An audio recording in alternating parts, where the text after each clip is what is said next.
Bonjour, bienvenue dans la série sur les échecs. Donc toujours sur les parties illustrant le temps et l'espace. Ici, une partie de Pac-Man contre Novak qui s'est jouée au championnat de Tchécoslovaquie de 1963. Donc, ils ont joué D4, cavalier F6, C4, E6, cavalier F3, C5,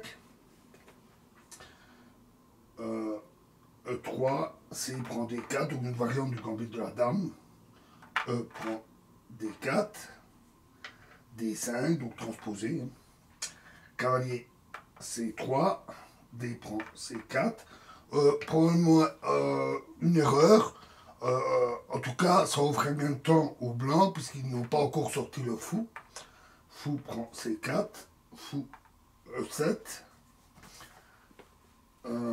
roc,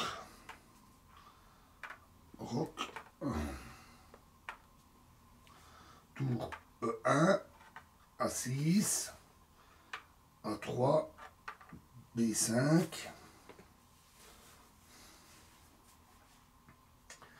fou A2, fou B7, fou G5, H6, probablement aussi une erreur, fou H4, parce que ça ne change vraiment pas grand chose, comme D7.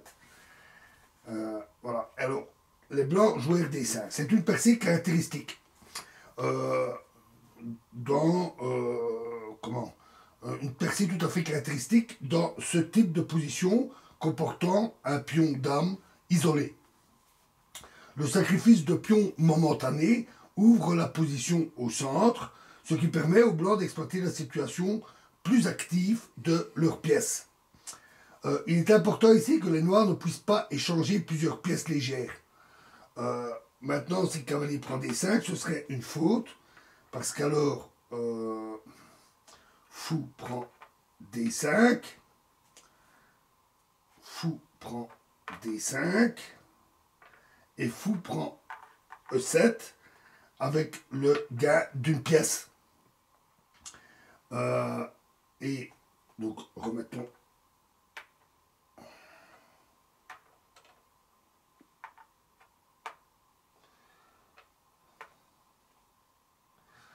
Et après, il manque un cavalier, ouais. Et sur fou prend D5, alors cavalier prend D5, et les noirs doivent reprendre du pion en D5, ils n'ont pas le choix. Donc,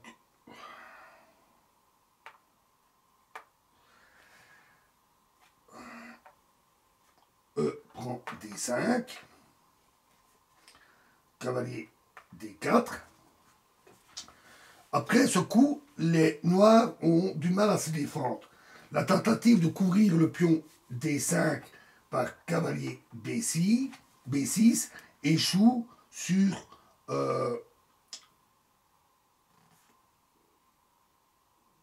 j'ai perdu un fou dans la bagarre. Échoue sur cavalier F5, fou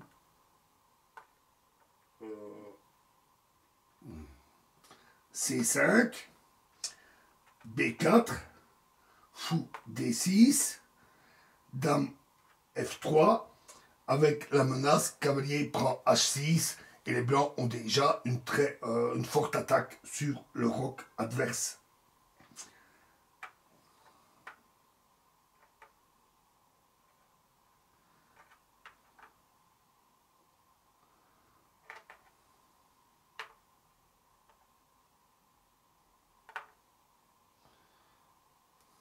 Donc après, on prend D5, cavalier D4,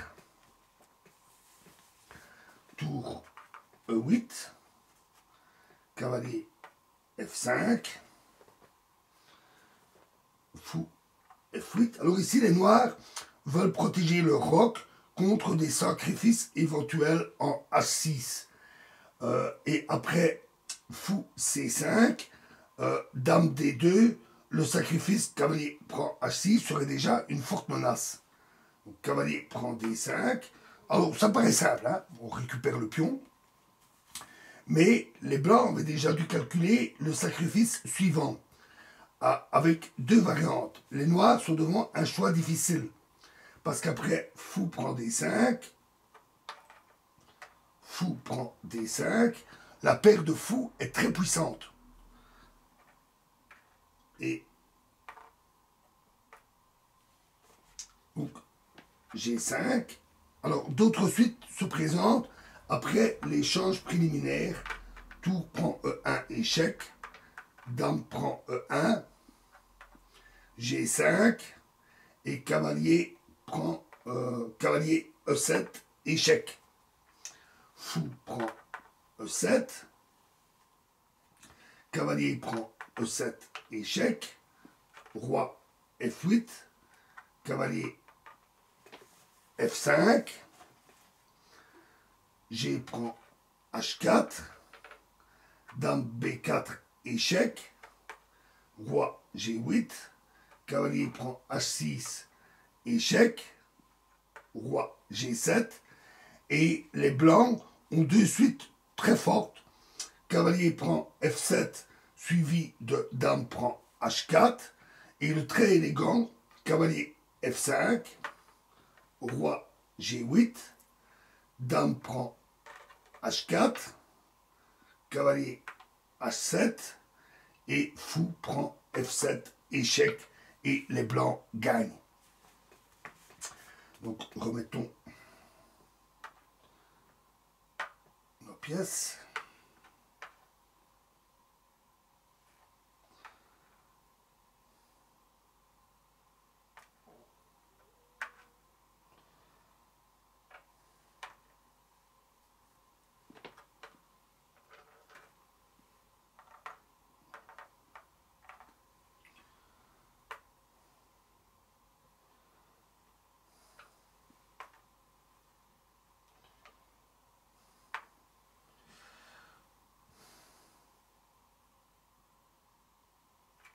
Okay.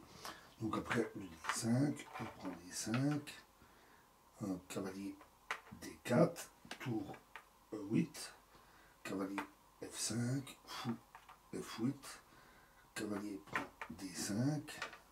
Donc ils ont donc joué directement G5.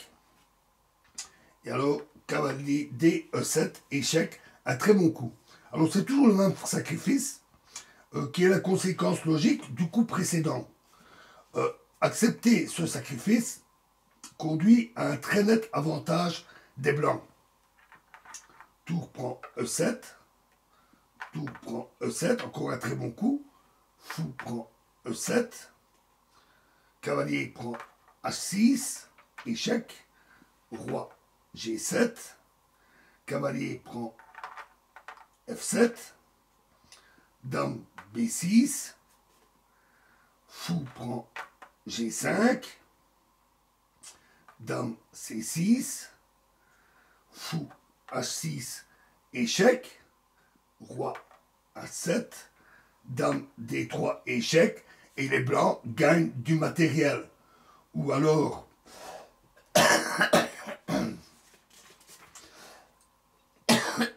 remettons notre petit monde.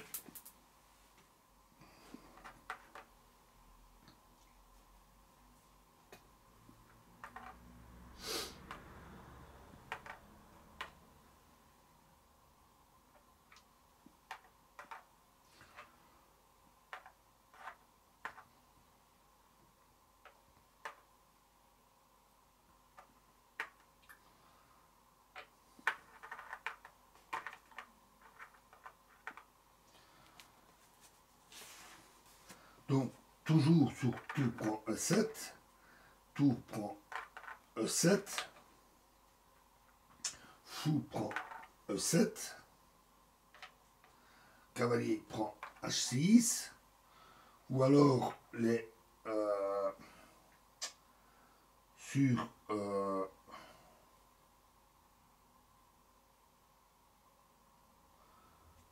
oui, roi G7, cavalier prend F7. Le fou est ici. G prend H4. Cavalier prend D8. Et tour prend D8. Avec dame contre 2 pions et 3 pièces légères. Les blancs gardent alors le dessus. Dame D4. Cavalier F8. Et dame B6. À nouveau, un très bon coup. Suivi de tour E1. Mais aussi de dame. Mais on a aussi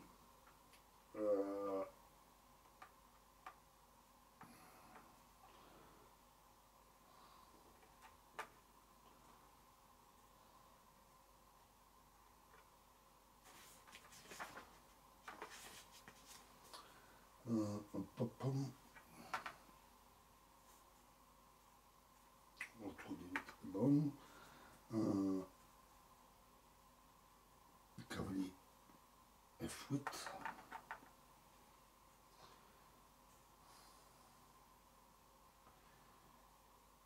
On a aussi dame E2, fou C5, dame E6. Et si maintenant cavalier E4, alors simplement tour D1. Et pas ce cavalier-là, cavalier, oui, E4. Donc les blancs gardent un très net avantage, ce que les noirs ont certainement dû calculer. Donc on va remettre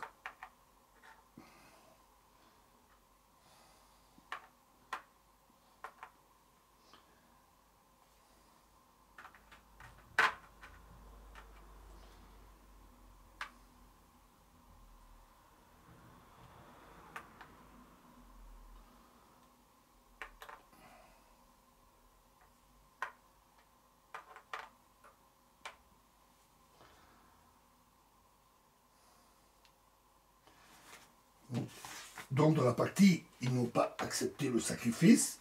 Roi H8, fou G3. Ici, à nouveau, prendre avec la tour aurait facilité le jeu des blancs. Après, tour prend E7. On aurait à nouveau un très bon coup. Le très bon coup tour prend E7. Fou prend E7. Cavalier prend H6. Dame B6. Cavalier prend F7 échec. C'était pour éviter cette fourchette. Roi G7. Et dame D2. Dame C5. Protéger le pion. Et cavalier prend G5, etc. Donc, la prise avec la tour est donc nettement en faveur des blancs.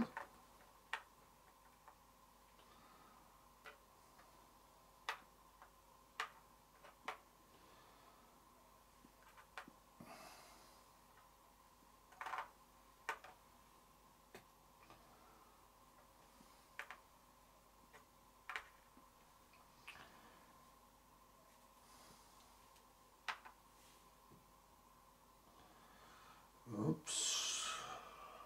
Vérifie. Donc, après le roi H8, fou G3, ils ont repris avec le fou. Fou prend E7. Mais alors, cavalier prend H6, tour F8. La défense liée à la restitution de la qualité est sans doute la meilleure chance des noirs. Cavalier prend F7. Échec, tour prend F7. Fou prend F7. Roi G7. Fou A2. Et cavalier C5. Alors, dame prend D8. Fou prend D8. Et tour D1. À nouveau un très bon coup. Alors, malgré l'échange des dames, l'attaque blanche est encore poursuivie avec énergie. Parce qu'ils ont toujours deux fous très actifs. deux tours très actifs et deux fous très bien placés. Comme on le voit ici, l'avantage des blancs tient à la domination des colonnes centrales. Et c'est la suite logique de la percée D5 qui avait été réalisée. Donc, cavalier E4. La défense plus passive, cavalier D7, aurait été insuffisante. Parce qu'alors, les blancs jouent tour D6, suivi de tour D1 et de fou E6. Avec le doublement des colonnes, la position des blancs devient vraiment très forte. Fou E5. Les noirs cherchent à échanger, bien sûr. Hein. Roi G6. Notons que sur fou B6, alors le gain c'est tour D7 échec, roi G6, tour prend B7, fou prend F2 échec, roi F1, fou prend E1 et roi prend E1. Avec la paire de fous et un pion de plus pour les blancs, la finale est assez aisée. Donc, roi G6, fou B1, roi H5, F3, fou B6, échec, fou D4, un très bon coup, qui est beaucoup plus précis que roi F1, parce qu'alors après, tour F8. Donc, fou D4, fou prend D4, tour prend D4, cavalier C5, tour D6, tour F8, on aurait la même suite sur